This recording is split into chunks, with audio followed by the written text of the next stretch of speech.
My name is Rahul Sharma. I've been in the corporate America for 20 years, transforming people, transforming leaders, and ensuring that people who wants to move to the next level, they take steady steps. It's all about taking steps. We all may be great individuals, but if we have to the next level, we have to work as one team.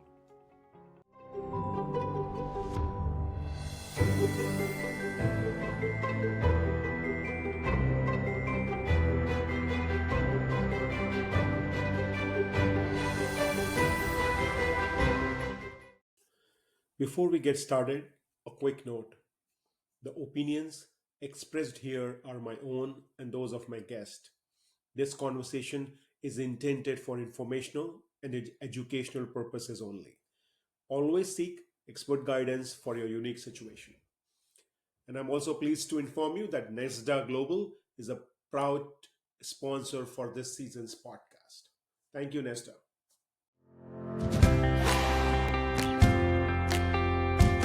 Ever wondered what it's like to have an offshore team working for you right here in the Philippines? I work with a Canadian client. NESDA provides me everything from workstation, a stable internet, and HR support, and a team that feels like family. Working with NESDA's workforce outsourcing team is fast-paced, exciting, at times challenging, but that's exactly what makes it rewarding. It's an opportunity to collaborate with people from diverse culture, gain new knowledge and skills, and be part of a team that supports clients across the globe. We are NESDA Workforce Outsourcing. Thinking of expanding your global team? Email us at contactus@nesdaglobal.com. Hello, and welcome to another episode of the Climb Confident Leader podcast, where we share stories of leaders moving from invisible to becoming an influencer. I'm your host, Rahul Karan Sharma, and today I have a guest who happens to be the top 30 global gurus for 2025 for leadership, along with Simon Sinek, John Maxwell. Well, when she talks, clients listen. She's an advisor to board business owners, C-suite teams. She's also a leadership coach, strategic and succession planning consultant, author, and speaker. Our guest helps our client focus on the right things at the right time to get the right impact. As a result, they enhance performance, profits, and the workplace culture. Ladies and gentlemen, please put your hands together for one and only Liz Weber. Liz, welcome to our show. How are you doing today? I'm wonderful, Rahul. I'm so happy to be here with you today. Thank you. It was very pleased to read your intro. You have done some amazing things in your professional life. So can you please share your leadership journey with us so we get more closer to you in what you have done? Sure. As briefly as I can make it, my leadership journey started growing up in the Midwest in the United States in a very small farming town.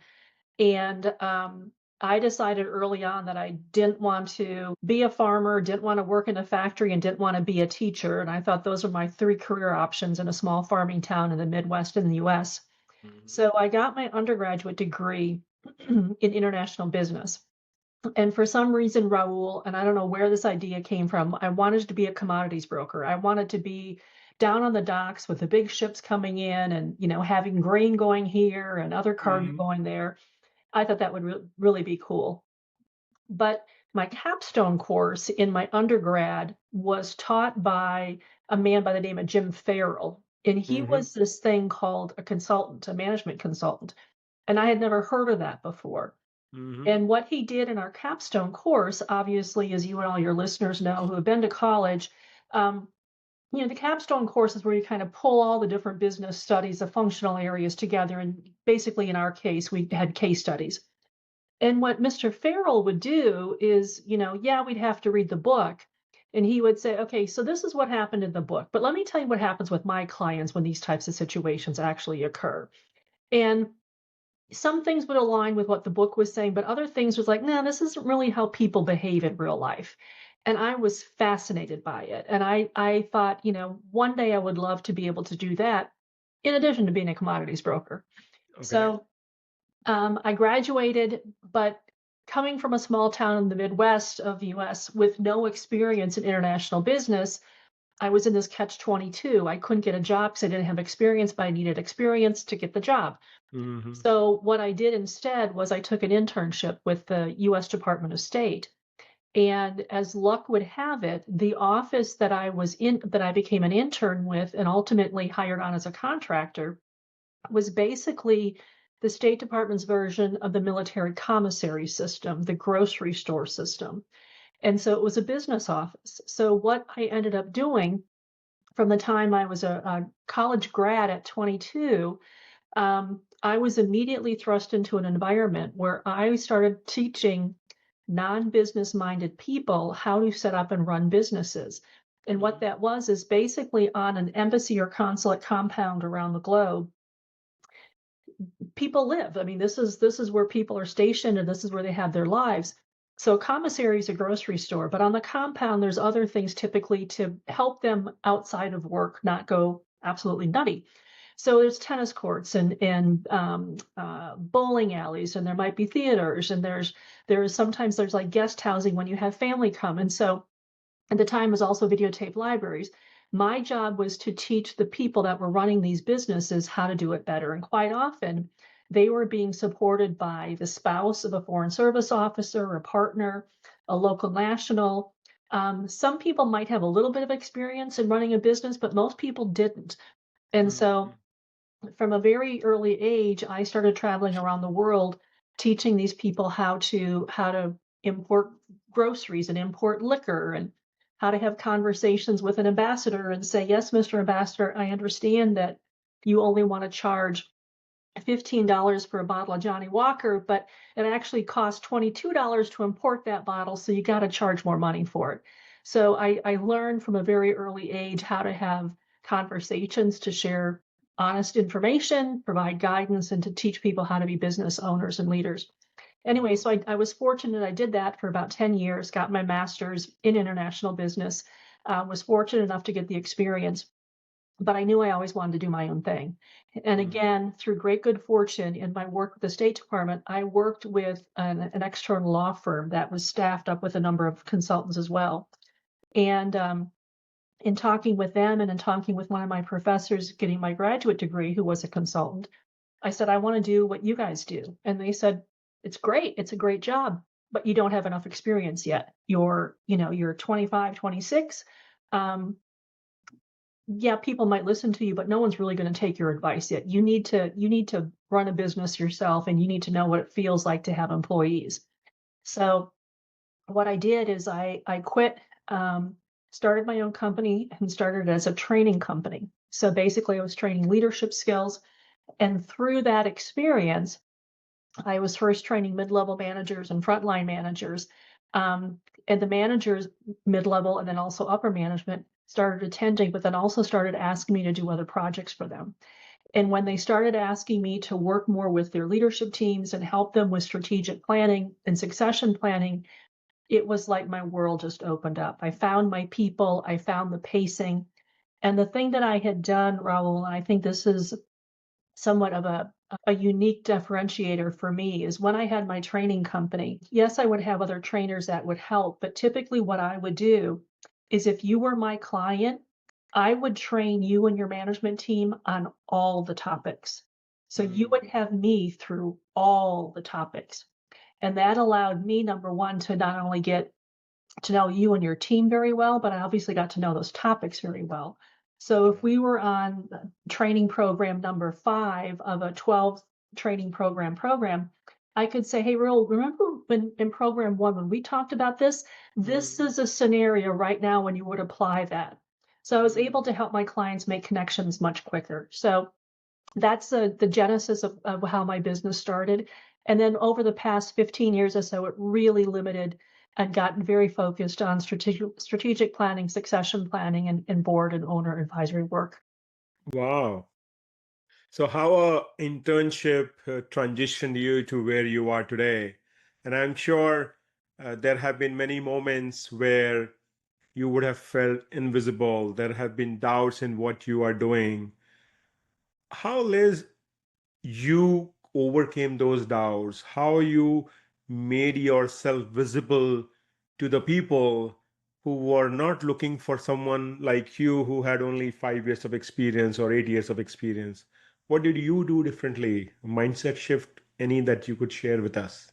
Well, I'll answer that with two answers that are somewhat connected. And the first part of your question was, what did you do when you had doubts? And believe me, I had doubts, particularly when I was starting my business, because the clients just weren't coming. And the few clients that I had were being successful, but my cash flow situation for my business was terrible. And I remember being, really kind of upset about it and talking with my husband. And I said, I make my clients successful. Why can't I be successful too?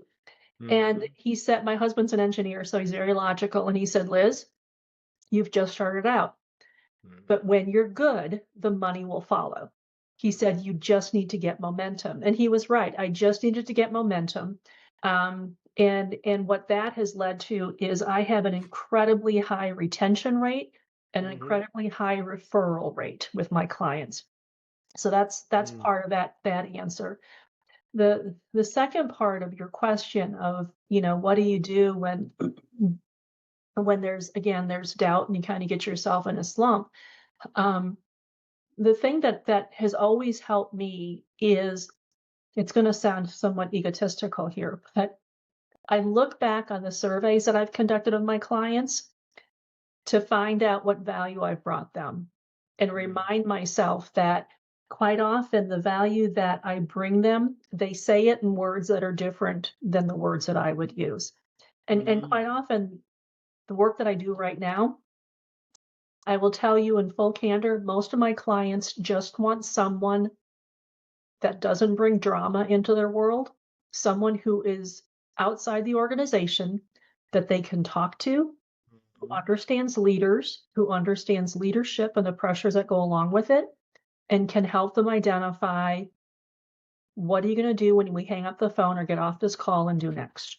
Very, very specific, very much result oriented rather than just weaving towards some fluff, some theory, and some bunch of documents that is just thrown to them and have them find the answer. So, yeah. Exactly.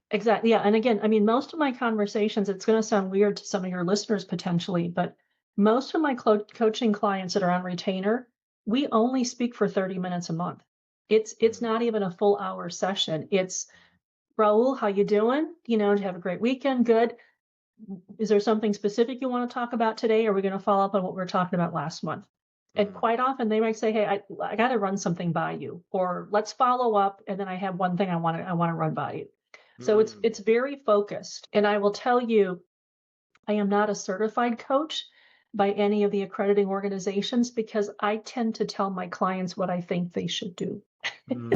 Absolutely. No, that's great. And I think you are bringing another good point here is, it's not about how much time you spend with the coach. It is about how much time you spend in doing the things that you discuss with the coach that you have identified as your action items. Correct. Because in my experience, I have noticed that the leaders, they are just waiting for that call to get over and trying to push the next call by any means. And rather than really looking forward to that call, that is really changing the trajectory of their career. So I'm with you, what you're saying. Now, you have worked with many leaders, Liz, many organizations, one-on-one. So from your perspective, what is that one or two things that is preventing our leaders, our managers from being as effective as they need to be? This is potentially going to sound very basic to some of your listeners, Rahul, but I was just on a call before I jumped on this conversation with you with a client, and we're planning an entire leadership retreat conference for all of their managers. They have 72 managers, and our morning is going to be spent on outlining what their jobs are. And again, that sounds very basic, but at the SVP level, what should you be handling? At the VP level, what should you be handling? And, and going all the way down to the frontline manager in this particular organization to reset this is what you should be able to handle at given your level of responsibility. Because what's happening in that organization, and I can tell you in a number of my other clients, is for the best of intentions, we have managers dropping down and doing things that the teams below them should be doing. And that's either training the people below them, don't do it because the manager's going to do it, or it's frustrating the good people at this level who want to do the work, but feel like they're being micromanaged because the manager keeps stepping in. And so the good people leave. And so it's a problem that's been around through the ages, but I find it actually somewhat pervasive right now because I find a lot of managers are so desperate to get things done. They're forgetting the good basics of being a strong manager and a strong leader. And that's developing your team to do the jobs they're being paid to do. Wow. So the listeners, aspiring leaders, it's not only about how you are doing the task or executing the task, it is how well your teams are prepared or trained to do their job so that you can take on more responsibility or you can take on the work which probably is pending from your level, which could be maybe doing one-on-ones, not just to do the check mark, but to really know your people. And when you know your people, that's how you develop them. So thank you for bringing that point. It's all about developing your people. So when you work with these clients, how are you helping your clients? One, what is their pressing challenge that you are seeing? And two, how you help them to really overcome those challenges? Well, it ties into what I was just sharing. I mean, their number one challenge is getting consistently comfortable once they are clear themselves and have explained to their teams, this is what my job is and this is what your jobs are. Then getting very clear on what are the expectations for you and your team to have the impact and the outcomes that we're looking for. And being able to brief me and brief others at the executive level in real time when you are having potential problems achieving those outcomes. Give us a heads up sooner rather than later so we can clear roadblocks for you in real time. Don't come to us at the due date and say we missed our target. So it's a compound answer there, Rahul. It's understanding what's expected, understanding and clarifying for them what the impact of that work is supposed to do. And then this is the other part. And again, this part may sound really basic, but most, and I say that intentionally, most managers don't do this well. They don't keep people informed in real time, so they're not blindsided and they can be proactive. They tend to be slow or don't communicate, so then people are reactive, defensive, and frustrated. I can very well resonate with not informing people real time, and to some time probably I have been also party to it, and not for the wrong intention, but with the intention that okay, we are having a conversation 2 days later. Okay, we will anyway be talking, but at times we need to, as leaders, we need to realize the sensitivity of that information at the speed it should be passed on really matters. So thank you for. Absolutely. Yeah. I mean, one of the greatest frustrations, I was talking with a client about this last week, is I know in my world with my staff over the years is when we'll be doing maybe like right now a quarterly review or a mid-year review, something like that, and something wasn't going right. And I'll say, we should have XYZ, and a team member will say, well, I knew that. I'm like, I mean, my head wants to blow off because it's like, if you knew that, why didn't you raise it? That's not acceptable in my world. Yeah, I think at times our team members do not want to bring more work to them, so probably they don't speak up. Even when they are seeing things not happening the right way, they don't speak up. Case in point, there is an organization who used to have a buddy for new employees. Now, on paper, it is a great program that anyone new comes in, post training, they will have a buddy. Now, at the ground level challenge, was that the person who has been made as a buddy, they also have to meet their numbers. They are salespeople. They are out in the market. They don't have enough time to groom them. Mm-hmm. Now, on paper, everything looks good. If someone's asked, okay, well, how you groom your people? Wow, great.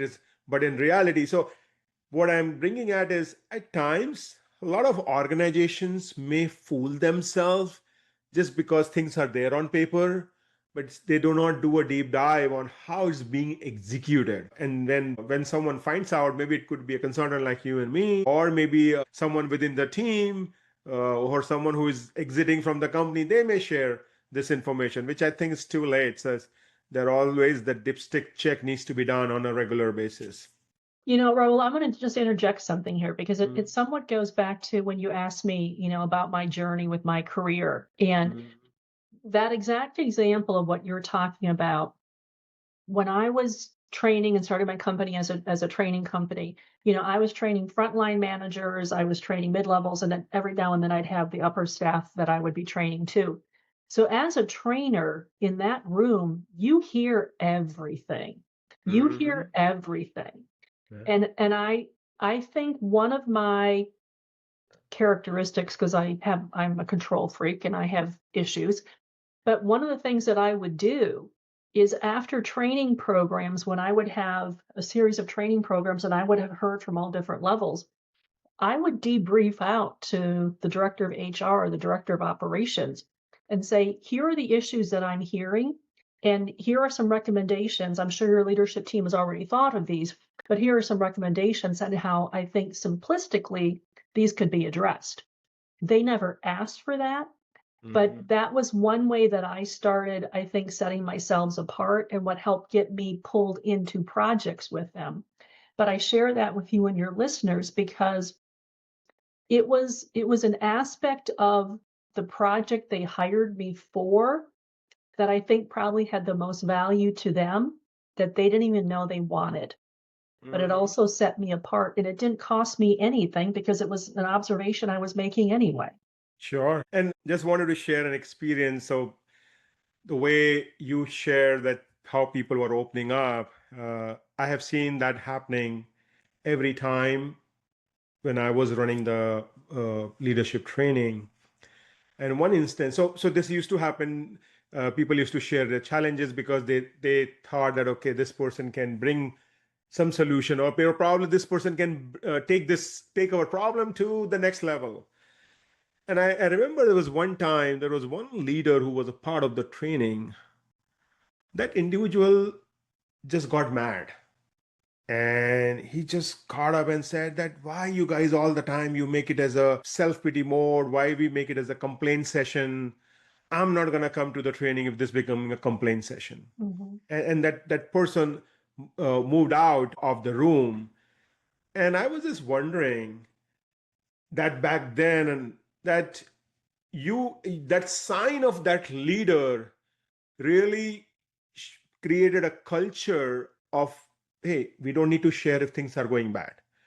Had that leader stood up and worked with that, all right, we have these challenges, all right, great, you guys are talking about challenges, why don't we talk about the solutions? Because the solution also has to be within, not an external person is not bringing solution. My comment here is that if you are seeing that people are cribbing or people are bringing their problems, encourage that, because if they will not share with you, they will keep it with them. And if they keep it with them, that is what is resulting in the mental health issues, the chronic health issues. So as leaders, it is our job to find out the problem so that you can solve. If they would be good enough, or they would have the power or the capability or the wisdom enough to solve that problem, they would have done it. So do not discourage people. Don't label them that, okay, this is a crybaby, or this is someone who's always bring problems. It's not always the case. Yes, there could be some exception, but in the larger scheme of things, when people are bringing, it is all about the comfort level they see from the person. In this case, those managers really felt comfortable to speak up, and they thought that, okay, there is a ray of hope here. We can get some help. We can get them support. So on this piece, since I talk about the culture, Liz, I noticed that culture is the backbone of any organization, and that really plays a vital role when it comes to the productivity, when it comes to retention. How do you advise your client to really evaluate or reset their culture? How I suggest my clients evaluate culture, if they're not planning on already doing a culture survey or something like that, is very simply this.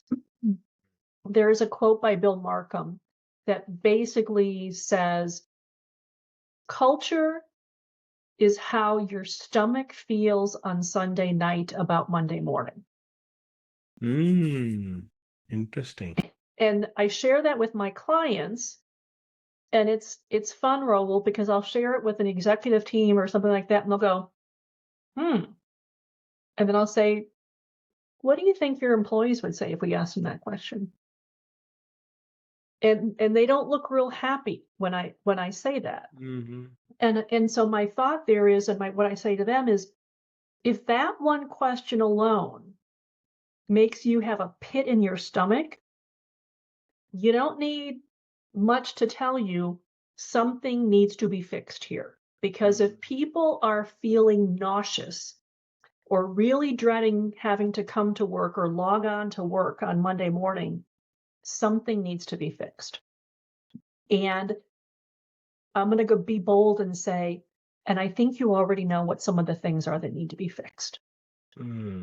So that's number one. And then number two is when I talk with my clients, and quite often kind of alluding to the type of manager you were mentioning earlier, I don't have that much resistance, but in the past there had been clients who are going, culture is that touchy-feely stuff. And my question for them then also is, are you hitting the numbers that you wanted? Are your revenue numbers where you want them to be? Is your waste as low as you want it to be? Are your performance evaluations where you want them to be? Are your employee retention numbers where you want them to be? Have you basically wiped out negative employee actions? And quite often they're like, no, no, no, no, no, no, no. Then it's like, well, then you have some challenges within your organization. And if you have people that are getting stellar performance reviews, but yet you have people churning and leaving this organization like crazy, you've got production far below where you want it to be, you're not hitting your margins, you're not growing the way you want, you have a problem here. And I will tell you, it's tied in with culture, because what's probably happening is you have less than happy team members because they're dealing with less than effective leaders who are probably dealing with less than effective systems and support structures within the organization to help them do the jobs you're expecting them to do. And they probably have a less than clear strategic plan. So you're handcuffing your leadership team and your employees on a regular basis, and you think carrying a bigger stick is going to help you. Yeah. A bigger stick isn't going to help you. Changing the culture and creating a plan that they can all rally around, and then adjusting your support structure to help them do that will. Wow. Now, I think the point that you brought up around the culture, the way to evaluate is, to me, it's kind of a mind blowing, because most of the organizations I see, they rely on those surveys. And surveys, I'm not saying good, bad, it's a different debate. But if you are just relying on surveys to know about your culture, you're doing a huge mistake. The way I think this question that Liz spoke about, and the quotation that Liz spoke about, is just the statement that you can share with people. Because oftentimes people who are calling you, calling me or Liz for help, they know the problem. Oftentimes, what may be the problem that they may know could not be the right problem, or could be the right problem. So what we do is we try to validate that the problem that they are thinking is the right problem. Another thing I've noticed, and I'm sure, Liz, you must have seen, there are a lot of leaders who just hire people like you and me just more to consume the budget, because they have the budget.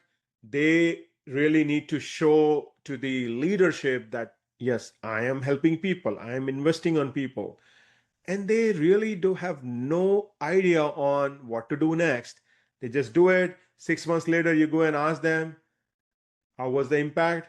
Oh, yeah, it's good. Okay. So, Liz, in your experience with working with clients globally, have you encountered leaders who are just doing things for the checkbox, or you are fortunate enough to find clients who are really wanting to do more impact?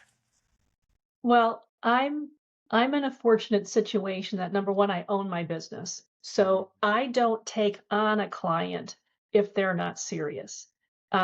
Because one of the things that I make abundantly clear when we're having, our initial conversation or conversations before a contract is ever signed is if I get a sense that my client or my point of contact is not going to be serious in doing what I'm going to be recommending because my name's on the line here. Mm-hmm.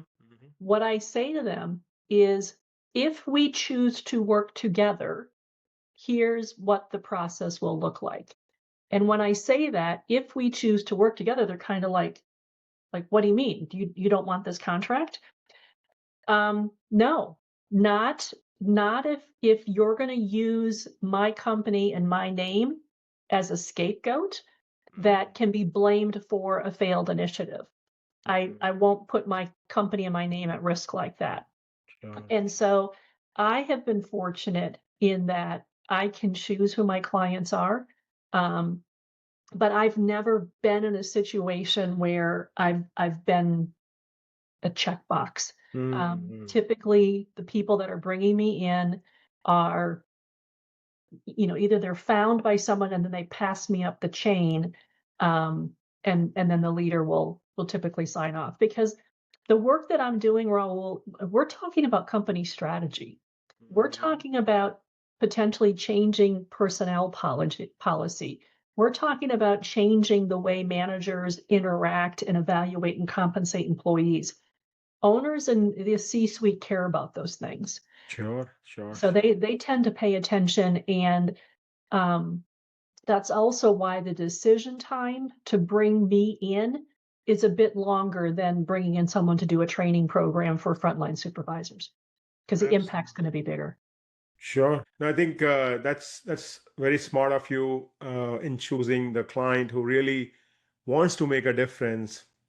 And I tell my clients that if you're just looking for a training one-time gig, I'm not the right person. There are many trainers available.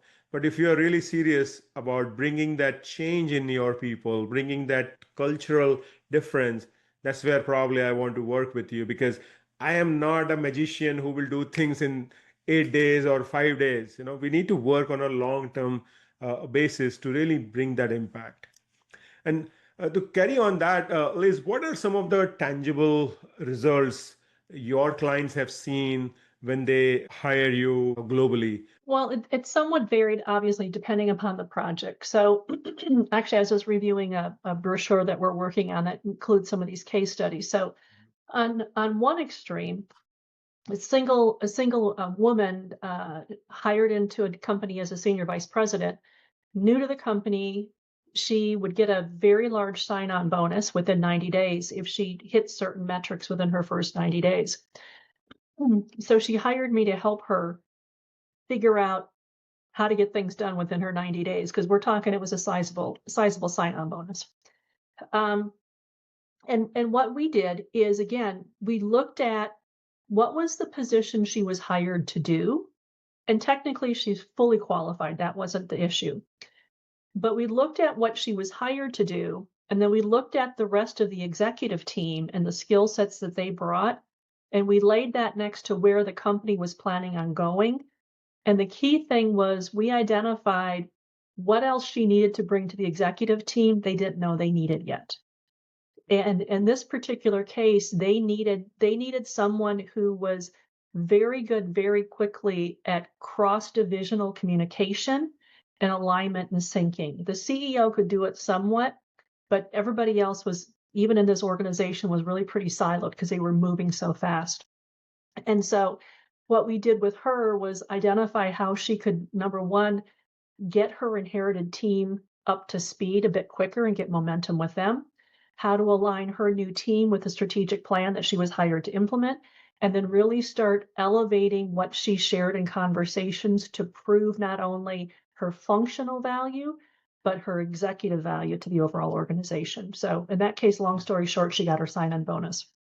The other extreme is really completely changing the culture of a regional bank and its branch offices and helping that bank.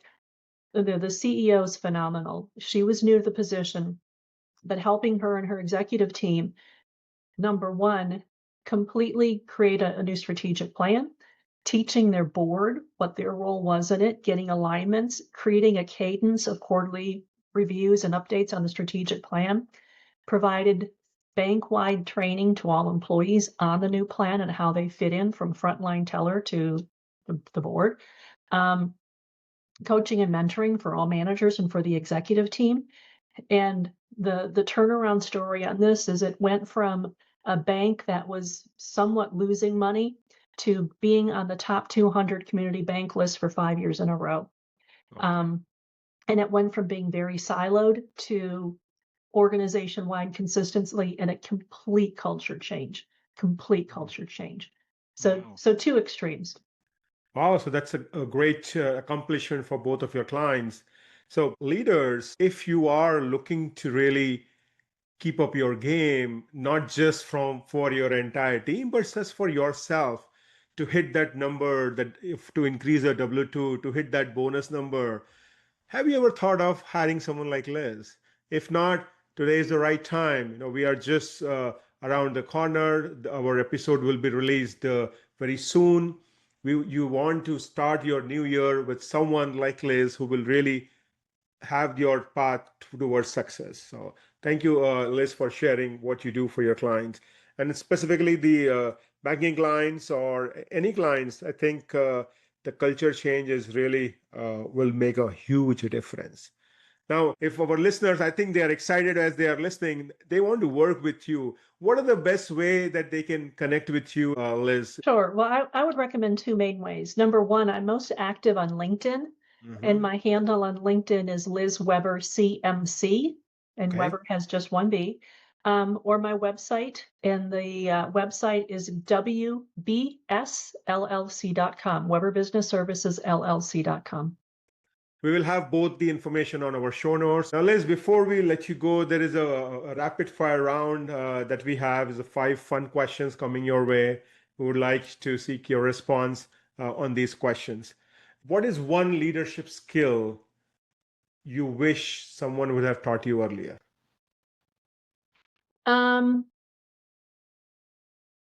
That's a great question. Rapid fire question. I wrote a book about this years ago, targeted to women, and it's called Don't Let Them Treat You Like a Girl.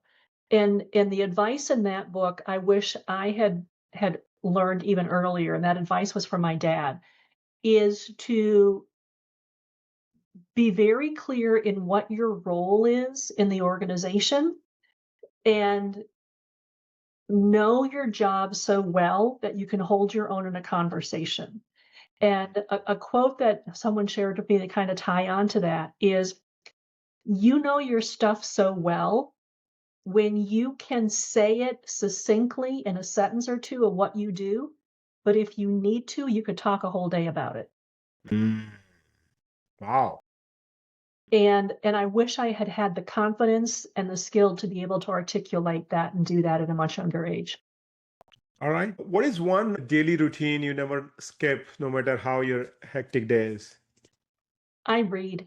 I love to read at the end of the day. It helps me wind down. I read fiction. I read mysteries. And it's just, I do it every day. Huh? And are you a morning person or a night owl? I'm a morning person. I am good at 4:30 in the morning. I am lousy at 7:30 or 8 o'clock at night. I don't want to talk anymore. You do a lot of retreats. So indoors or outdoors for your ideal leadership retreat? It depends on the location and it depends on the weather. They both have been great. Both have been great. Okay. Final one. If your career were a Netflix series, what would the title of season 1 be? Ooh, the struggle. The struggle. All right. Okay, so now we have come to the end of our show. There have been multiple golden nuggets that was dropped by Liz throughout the episode. I will share what's my takeaway, and I would want you listeners to share your takeaway in the comments. For me, the first one is when you are in self doubt, just do the thing and get in the momentum. Don't give up. Continuously do the thing, because that when you're doing that thing, that is what will motivate you. That is what will refine your skill. Your number one priority should be to develop your team. Focus on delegating well, focus on grooming them well, focus on making sure that they do their job as effectively as they can. Another challenge, as Liz mentioned, that most of the companies are having, or most of the leaders find, is not having clarity on their expectations, their outcomes, and their key role. So make sure that each and every team member of yours really knows what is expected out of them, really knows what is the impact of their day-to-day responsibility, and number three, what are the outcomes that is expected out of them. So make that clear. That will be very, very impactful. Encourage your people to speak up. At times, people will keep things to themselves, but if there is a right person in front of them with whom they are comfortable, with whom they can open, they will do it. So create that environment and have more people in front of them, just like Liz, who can really give them that comfort level, who can really create that environment that people speak up. With that said, we have come to our end. Liz, before I let you go, any final words of wisdom for our listeners, for our aspiring leaders? I guess I would just encourage you to think about what you do in the course of your day in your current leadership role, or in your view of what you would like to do or be as a leader, in which aspects of that just come naturally to you, which aspects of that function, when you do it, you have more energy at the end of the day than when you started. And that function or that task is an insight to you of where you're really going to shine. Wow. Uh, Another golden nugget dropped by Liz. So know where you really shine, and that how you get to know is making sure that you are gaining more energy after doing that task. So it's all about self-awareness, knowing yourself very well. Thank you, Liz. It has been wonderful and has been pleasure to connect with you, talk about you, about your work, and seeing amazing results your clients are getting with your intervention. So wishing you all the best, good luck, and thank you once again. Thank you, Rahul.